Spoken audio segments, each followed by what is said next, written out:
अगर हिंदू धर्म की माने तो ऐसी मान्यता है कि गाय की सेवा अगर निस्वार्थ भाव से की जाए तो घर में लक्ष्मी का वास होता है। वैसे तो युगों युगों से चला आ रहा है कि गाय को हम कुछ नान कुछ खिलाते। जरूर है गाय को सनातन धर्म में लक्ष्मी स्वरूप भी माना गया है। कहा जाता है कि गाय की सेवा करने से घर परिवार सुखी और संपन्न रहता है। जिसके घर में गाय की सेवा निस्वार्थ भाव से होती है उस घर में लक्ष्मी जी की कृपा हमेशा बनी रहती है। और जिस घर में गाय की सेवा नहीं होती, अचानक से किसी भी प्रकार की वहां पर विघ्न बाधाएं आती रहती हैं। वैसे तो कुछ लोग शहरों में भी रहते हैं, महानगरों में रहते हैं, तो वहां पर गाय पालना संभव ही नहीं है, लेकिन गाय को वहां पर भी रोटी जरूर खिलाई जाती है। लेकिन कई बार गाय को खिलाने में कुछ भूल हो जाती है। तो कौन सी वो 3 चीजें हैं जो गाय को नहीं खिलानी चाहिए, आज हम आपसे इस वीडियो में साझा करेंगे। लेकिन दोस्तों, उससे पहले आपसे रिक्वेस्ट करते हैं कि वीडियो को लाइक जरूर करिएगा, दोस्तों को शेयर कर दीजिएगा, और अगर आपने अभी तक चैनल को सब्सक्राइब नहीं किया है तो चैनल को सब्सक्राइब करके बेल आइकन जरूर दबाइए। दोस्तों, गाय के अंदर सभी देवी देवताओं का निवास माना जाता है, तो आप सुबह जो पहली रोटी बनती है वह अगर गाय को खिलाते हैं तो देवी देवताओं का आशीर्वाद मिलता है। गाय को गुरु के साथ जोड़ा गया है, यानी गुरु ग्रह के साथ, बृहस्पति ग्रह के साथ। इसलिए गुरुवार के दिन गाय को रोटी पर एक चुटकी हल्दी डालकर खिलाए तो सुख संपत्ति धन ऐश्वर्य बढ़ता है, दुष्ट ग्रह शांत हो जाते हैं। जो लोग मानसिक रूप से परेशान हैं वह गाय को रोटी पर थोड़ा सा गुड़ रखकर खिलाएं तो सकारात्मक ऊर्जा आती है, टेंशन खत्म होती है, स्वास्थ्य अच्छा रहता है। और अगर आपको लगता है कि आपके सभी ग्रह खराब है तो ऐसे में गाय को पहली रोटी रो खिलाए, सभी ग्रह धीरे धीरे शुभ हो जाएंगे। कभी कभी जीवन में लंबे समय से कोई शुभ मंगल कार्य नहीं हो रहे होते, तब ऐसे में आप गाय को रोटी खिलाएं, गाय के मस्तक को छूकर अपनी मन्नत कहे, प्रणाम करें, पैर छुए तो आपकी मन्नत जरूर पूरी होगी। तो यह था गाय को आप क्या खिलाएं उसके बारे में। लेकिन गाय को क्या नहीं खिलाना चाहिए, अब हम वह जानते हैं। गाय को रोटी तो हर कोई खिलाता है, अब यह रोटी बासी बिल्कुल भी नहीं होनी चाहिए। यानी कि एक दिन पहले की जो रोटी बनी रहती है और आप दूसरे दिन सुबह सुबह खिला देते हैं, वह नहीं खिलानी चाहिए।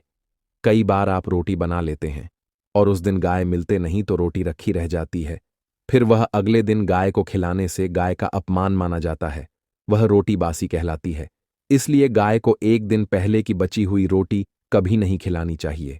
सड़ी गली चीजें, खराब चीजें गाय को मत खिलाइए, इससे घर में परेशानी आती है। अगर आप ऐसा करते हैं तो अपनी आदत को बदलिए, क्योंकि इससे घर में तकलीफ आती है। गाय को हरा चारा तो हर कोई खिलाता है। हरा चारा आप खिलाते समय एक बात का ध्यान रखें, गाय को सबसे ज्यादा पीपल का पत्ता लोग खिलाते हैं, पर पीपल का पत्ता आप खुद से तोड़कर मत खिलाइए।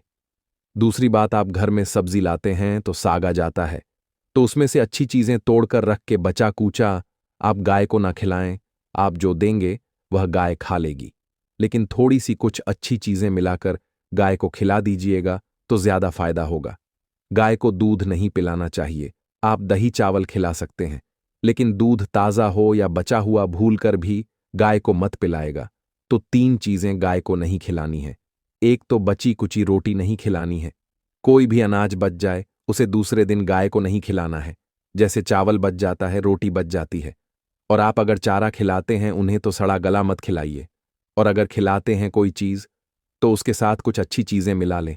और गाय को दूध भी नहीं पिलाना है, यह चीजें बिल्कुल भी नहीं खिलाए, नहीं तो घर में गरीबी आती है, माता लक्ष्मी आपके घर में वास करना छोड़ देती है। 84 लाख योनियों के सफर करके आत्मा अंतिम योनि के रूप में गौ का रूप धरती है। गाय लाखों योनियों का वह पड़ाव है जहां आत्मा विश्राम करके आगे की यात्रा शुरू करती है। दोस्तों, गाय का कोई अपशगुन नहीं होता है जिससे भूभाग पर मकान बनाना हो। वहां पर अगर आप 15 दिन के लिए गाय और बछड़ा बांध देते हैं तो वह जगह पवित्र हो जाती है। भूभाग से बहुत सारी आसुरी शक्तियां का नाश हो जाता है, क्योंकि गाय में सकारात्मक ऊर्जा का भंडार माना गया है। गाय का मार्ग रोकना, अगर आप कहीं भी जा रहे हैं और गाय माता आपका मार्ग रोक दें तो यह बहुत ही शुभ माना जाता है। गाय और बछड़े का दर्शन एक साथ आपको हो जाए तो आपकी सफलता का प्रतीक माना जाता है। अगर आपके घर के आसपास गौ घूमती रहती है तो इसका मतलब है कि आपके घर से काफी सारे संकट अपने आप ही दूर होने वाले हैं और समृद्धिपूर्वक जीवन आपको मिलता है। गाय के समीप आप अगर जाते हैं तो संक्रामक रोग, कफ, खांसी, सर्दी, जुकाम आदि का ग्रेजुएशंस मार देती है। तो ये बहुत ही शुभ संकेत माना गया है।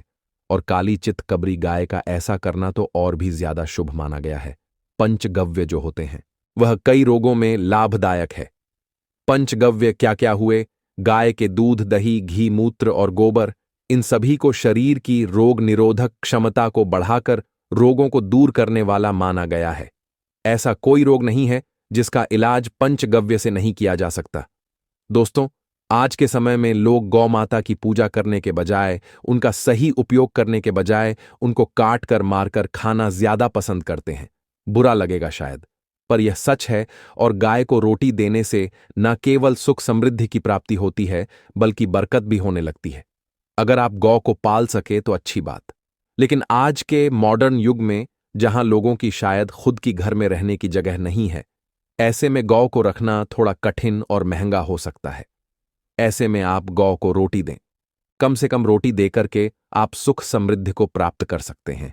आपके घर में बरकत होने लगती है। हमारे बुजुर्ग हमेशा से कहते आए कि गाय को रोटी खिलानी चाहिए, लेकिन समय स्थिति के चलते गाय की सेवा हर कोई नहीं कर पाता। लेकिन कम से कम रोटी तो आप खिला सकते हैं। अगर रोटी भी नहीं खिला सकते, जैसे काफी सारे जो हमारे भाई बहन मलेशिया वगैरह में, लंदन वगैरह में बैठे हैं, उनको गाय नहीं मिलती है। वह पूछते हैं कि हम कैसे गौ सेवा करें। आप ऐसा कर सकते हैं।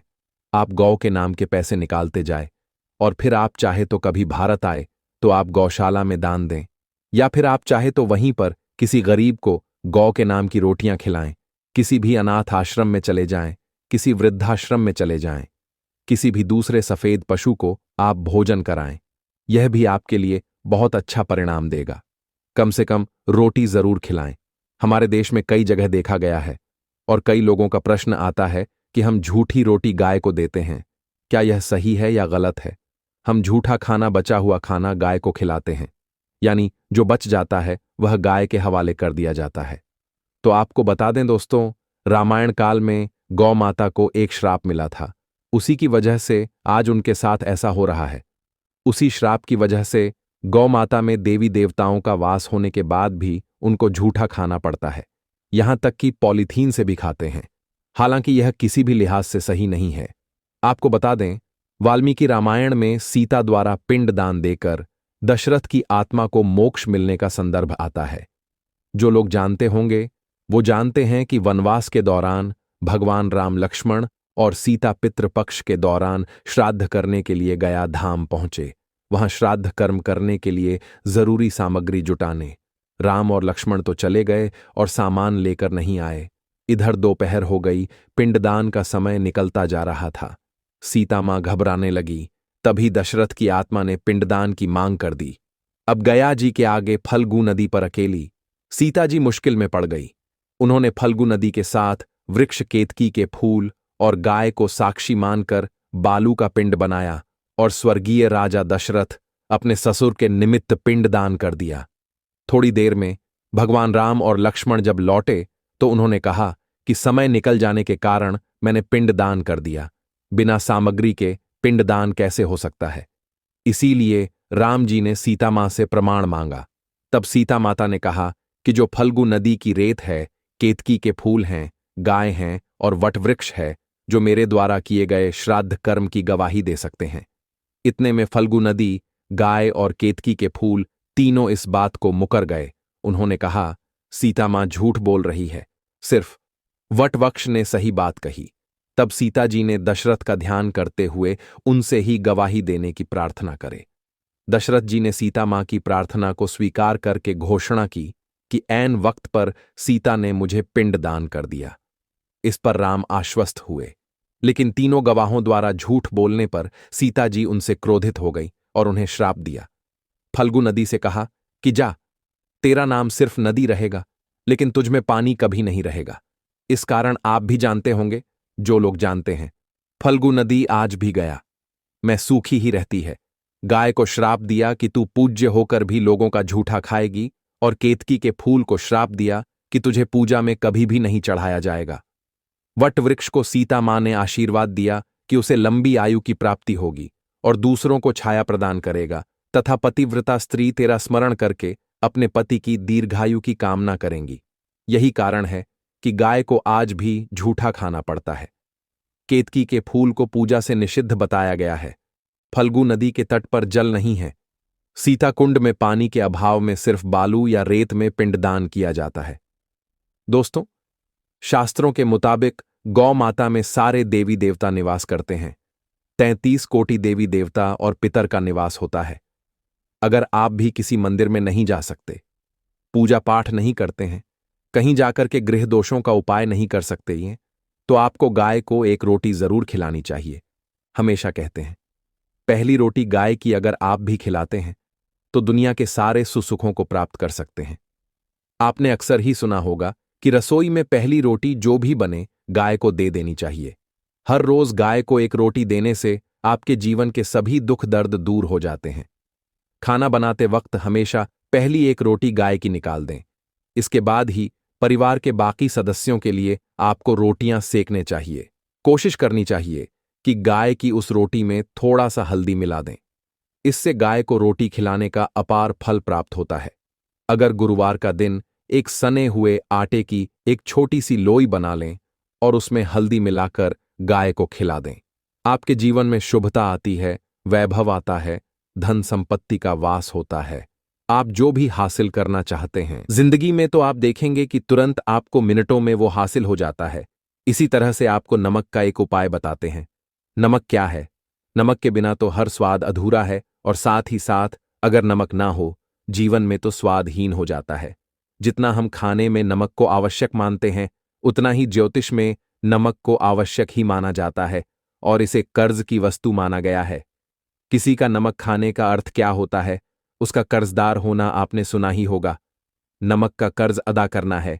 इसलिए अगर आप जीवन को सुगम बनाना चाहते हैं, सरल बनाना चाहते हैं, तो नमक का एक आसान सा प्रयोग आपको आज हम बताएंगे। आप देखिए कि कितने आपको सकारात्मक परिणाम मिलते हैं, और इतना आसान है कि इसके लिए आपको अतिरिक्त मशक्कत करने की कोई जरूरत नहीं है। सिर्फ आपको अपने घर में बनी सबसे पहली रोटी लेनी है और उस पर थोड़ा सा नमक रख दें। अब आप पूछेंगे कौन सा नमक रखें? तो सबसे बेस्ट है आप ज्यादा नमक डेली वाला नमक, सस्ता नमक जो भी है वो रखें। का नमक नहीं रखना है, आपको सफेद नमक ही रखना है। तो नमक रख लें और फिर इस रोटी को किसी कपिला गाय को आपको दे देनी है। कपिला गाय यानी सफेद रंग की गाय को आपको खिला देना है। अगर आपको कपिला यानी सफेद गाय नहीं मिलती है तो आप यह रोटी किसी भी गाय को खिला दें। मगर यदि आपको कोई ऐसी गाय दिख जाए, सबसे पहले सफेद गाय को ही खिलाना प्रेफर करें। आपको बता दें दोस्तों, यह उपाय आपकी हर समस्या को जड़ से दूर कर देता है। चाहे आपके घर में कोई बड़ी कलह हो, कोई पारिवारिक वाद विवाद हो, इस उपाय को करके आपके घर में सुख का वास होने लगता है। जो भी धन की कमी हो, बच्चों की पढ़ाई हो, करियर में असफलता हो, सभी मुश्किलें आपके जीवन की दूर होने लगती हैं। लेकिन गाय को रोटी देते वक्त मन में ऐसा कोई भावना ना रखें कि हम रोटी खिलाते हैं या फिर हम बहुत बड़े दानी हैं। अन्यथा इस स्थिति में पुण्य फल की प्राप्ति होना संचय वाली स्थिति देता है। गाय को रोटी खिलाने से नियम से बरकत के अलावा आप देखेंगे धन संपत्ति में दिनों दिन बढ़ोतरी होने लगती है और आपके घर के गृह दोषों से आपको मुक्ति मिलती है। अगर आपके भी घर में धन की कमी है तो आपको यह उपाय जरूर करना चाहिए। किसी भी दिन करें। अगर सावन का पवित्र महीना है तो हर दिन शुभ है। आप जिस दिन चाहे उस दिन से कर सकते हैं और आप देखेंगे इस उपाय को करने से आपके घर से धन की कमी बिल्कुल झट से दूर हो जाती है। तो यह उपाय आप जरूर कर लीजिए। आज हम बात करेंगे कि मंदिर में रखा हुआ लोटा जल क्यों इतना महत्वपूर्ण है और उसे किस सही तरीके से उपयोग में लाना चाहिए। साथ ही हम यह भी जानेंगे कि मंदिर में लौटा किस धातु का होना चाहिए, क्या पीतल, तांबा या कुछ और। कई लोग इस बारे में अनजाने में गलतियां कर देते हैं और बाद में उन्हें पछताना पड़ता है। इस वीडियो में हम आपको बताएंगे कि इन गलतियों से कैसे बचें, क्योंकि इससे नुकसान हो सकता है। मंदिर में एक लोटा जल हमेशा सही तरीके से रखना चाहिए। अब बात करते हैं घर के दीपक की। क्या आपको तांबे, लोहे, पीतल, कांसे, स्टील या मिट्टी का दीपक रखना चाहिए? सही दीपक का चुनाव न करने पर भी घर में परेशानियां आ सकती हैं, और दीपक की बाती का चुनाव भी जरूरी है। क्या कच्चा कलावा ठीक है या फिर रुई या सूती धागा सही रहेगा? इन छोटी छोटी बातों की अनदेखी से पितृदोष, शनि दोष, काल सर्प दोष या गरीबी जैसी समस्याएं हो सकती हैं दोस्तों। यदि आप इस वीडियो को बीच में छोड़ने का सोच रहे हैं तो आप अभी छोड़ सकते हैं, लेकिन कृपया ध्यान रखें, अगर आप लक्ष्मी माता का अपमान करते हैं तो यह आपके लिए शुभ नहीं रहेगा। अब बहुत से लोग यह सवाल पूछते हैं कि मुख्य द्वार पर जल छिड़कने का सही समय और तरीका क्या है? क्या इसे स्नान के बाद करना चाहिए या बिना स्नान के भी किया जा सकता है? और क्या झाड़ू लगाने से पहले जल छिड़कना चाहिए या बाद में? एक और सवाल जो अक्सर पूछा जाता है वह है, क्या पीरियड्स के दौरान मुख्य द्वार पर जल छिड़क सकते हैं या दीपदान कर सकते हैं? और जब मुख्य द्वार पर जल चढ़ाएं तो इसे अंदर की तरफ से चढ़ाएं या बाहर की तरफ से? फ्लैट या किराए के घर में रहने वाले लोग भी पूछते हैं कि मुख्य द्वार पर दीपदान और जल छिड़कने का सही तरीका क्या है। आज का वीडियो इन्हीं सवालों के जवाब पर आधारित है। सबसे पहले हम यह जानेंगे कि घर के बाहर और अंदर दीपक जलाने के क्या फायदे हैं। खासकर घर के बाहर दीपक जलाने से जो 5 बड़े फायदे होते हैं वह आपको चौंका सकते हैं। भगवान की पूजा में दीपक जलाने का महत्व तो सभी जानते हैं। हिंदू धर्म में देसी घी या सरसों के तेल का दीपक जलाना बेहद शुभ माना जाता है तथा तिल के तेल का दीपक भी जलाया जाता है। लेकिन भगवान के सामने दीप जलाना केवल पूजा का एक तरीका नहीं है, बल्कि घर के अंदर और बाहर दीप जलाने से कई लाभ मिलते हैं। दीपक जलाने से न केवल सकारात्मक ऊर्जा उत्पन्न होती है, बल्कि 5 बड़े फायदे भी मिलते हैं। तो आइए जानते हैं। नंबर 1, पृथ्वी से अंधकार दूर होता है। घर में दीपक जलाने से न केवल घर का अंधकार दूर होता है, बल्कि यह नकारात्मक ऊर्जा को भी घर से बाहर कर देता है। जहां दीपक जलता है वहां सकारात्मक ऊर्जा का वास होता है। स्वाभाविक है कि जहां सकारात्मक ऊर्जा होगी वहां भगवान का भी वास होगा। इसलिए शाम होने से पहले दीपक जलाना शुभ माना जाता है। तेल से जलने वाले दीपक का असर उसके बुझने के बाद भी आधे घंटे तक बना रहता है, जबकि शुद्ध देसी घी का दीपक वातावरण को करीब 4 घंटे तक सकारात्मक रखता है। नंबर 2, दीपक जलाने का वैज्ञानिक लाभ। जब घर में शुद्ध घी या सरसों के तेल का दीपक जलता है तो उसके धुएं से घर के माहौल में सात्विकता आती है। यह धुआं हानिकारक कणों को नष्ट करता है और वातावरण को शुद्ध बनाता है। नंबर 3, सुख समृद्धि का वास। जिस घर में भगवान के सामने दीप जलाया जाता है वहां माता लक्ष्मी की कृपा बनी रहती है। ऐसे घर में सुख समृद्धि का वास होता है। दीपक को पूर्व दिशा में रखने से व्यक्ति दीर्घायु होता है और उत्तर दिशा में रखने से धन संपन्नता बढ़ती है। दीपक न केवल घर के अंधकार को दूर करता है, बल्कि हमारे जीवन को भी प्रकाश की ओर ले जाता है। नंबर 4, बीमारियों को दूर भगाने में मदद। घर में दीपक जलाने से बीमारियां आसपास नहीं भटकती। परिवार के सभी सदस्यों को स्वास्थ्य लाभ मिलता है। खासकर अगर दीपक के साथ एक लौंग भी जला दी जाए तो इसका असर 2 गुना हो जाता है। यह त्वचा संबंधी बीमारियों को दूर करने में मदद करता है। नंबर 5, शुभ शक्तियों को आकर्षित करना। सनातन धर्म के अनुसार जिस घर में सुबह शाम दीप जलाया जाता है वहां कभी अंधकार नहीं होता। ऐसा घर शुभ शक्तियों को आकर्षित करता है। जलता हुआ दीपक शुभ शक्तियों को चुंबक की तरह खींचता है, जो घर के लिए अत्यंत लाभकारी होता है। तो दोस्तों, अब जानते हैं कि मुख्य द्वार पर जल छिड़कने का सही समय और विधि क्या है। अगर आप मुख्य द्वार पर जल चढ़ाते हैं तो आपको यह ध्यान रखना है कि जल को रात में सोने से पहले एक पात्र में भरकर रखना चाहिए। आप कोई भी पात्र ले सकते हैं, जैसे तांबे, पीतल, स्टील या चांदी का। यदि गंगा जल उपलब्ध हो तो उसे थोड़ी मात्रा में डालें और फिर शुद्ध जल से पात्र भर दें। अगर गंगा जल नहीं है तो केवल शुद्ध जल भी पर्याप्त है। इस जल से भरे पात्र को अपने घर की रसोई में रख दीजिए। सुबह उठकर इस जल का छिड़काव अपने घर के मुख्य द्वार पर करें। मुख्य द्वार पर सुबह सबसे पहले छिड़का गया जल घर की सभी समस्याओं को दूर करता है।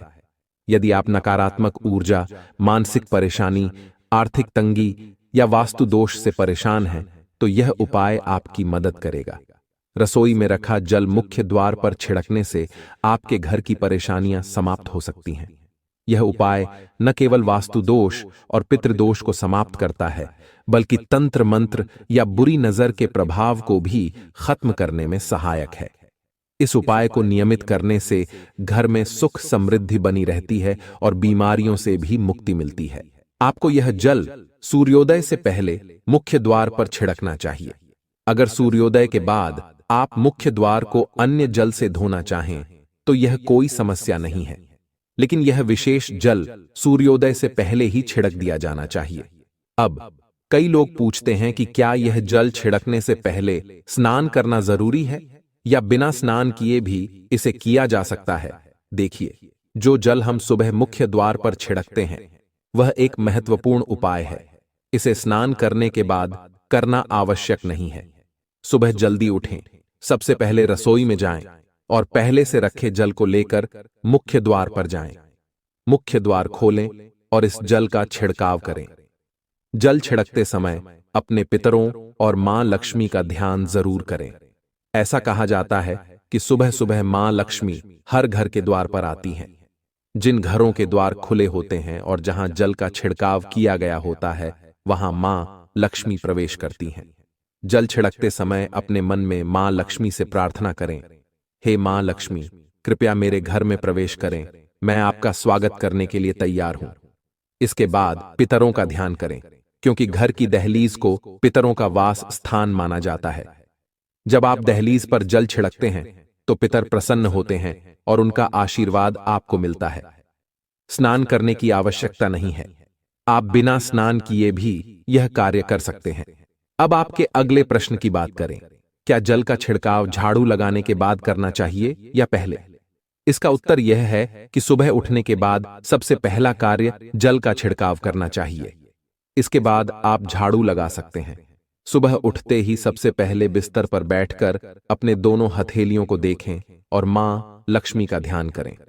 यदि चाहें तो निम्न मंत्र का उच्चारण कर सकते हैं। कराग्रे वस्ते लक्ष्मीयः कर मध्य सरस्वती, कर मूले तु ब्रह्मा, प्रभाते कर दर्शनम। फिर दोनों हाथ जोड़कर देवी देवताओं को प्रणाम करें। इसके बाद हाथ से धरती को स्पर्श कर प्रणाम करें और धीरे से अपना दाहिना पांव जमीन पर रखें। फिर रसोई में जाकर जल लें और मुख्य द्वार पर जल छिड़कें। जल छिड़कते समय मां लक्ष्मी और पितरों का ध्यान अवश्य करें। उसके बाद आप अपने घर के अंदर आकर अपनी दिनचर्या जैसे झाड़ू लगाना, स्नान करना आदि कर सकते हैं।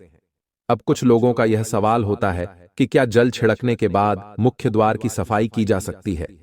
तो हां, आप ऐसा कर सकते हैं। पहले रसोई में रखा जल मुख्य द्वार पर छिड़क दें। इसके बाद अतिरिक्त पानी लेकर मुख्य द्वार की अच्छे से सफाई झाड़ू या पानी से कर सकते हैं। कुछ लोग पूछते हैं कि अगर वे फ्लैट या किराए के एक कमरे में रहते हैं तो जल का छिड़काव और दीपदान कहां करें? तो इसका उत्तर यह है कि आप जहां रहते हैं वहां के मुख्य द्वार को ही माने। मतलब जिस दरवाजे पर आपका नाम लिखा हो या नेम प्लेट लगी हो वहीं जल छिड़कें और दीपदान करें। अगर आपके पास एक ही कमरा है तो कमरे के दरवाजे को मुख्य द्वार माने और वहीं पर यह उपाय करें। अब अगला सवाल यह है कि क्या पीरियड्स के दौरान मुख्य द्वार पर जल छिड़का जा सकता है और दीपदान किया जा सकता है? जल छिड़कने के लिए पीरियड्स का कोई असर नहीं होता।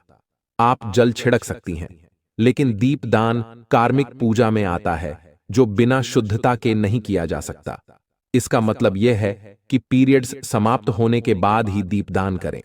इसके अलावा कुछ लोग पूछते हैं कि मंदिर में जल रखना जरूरी है या नहीं और रखा हुआ जल क्या करना चाहिए।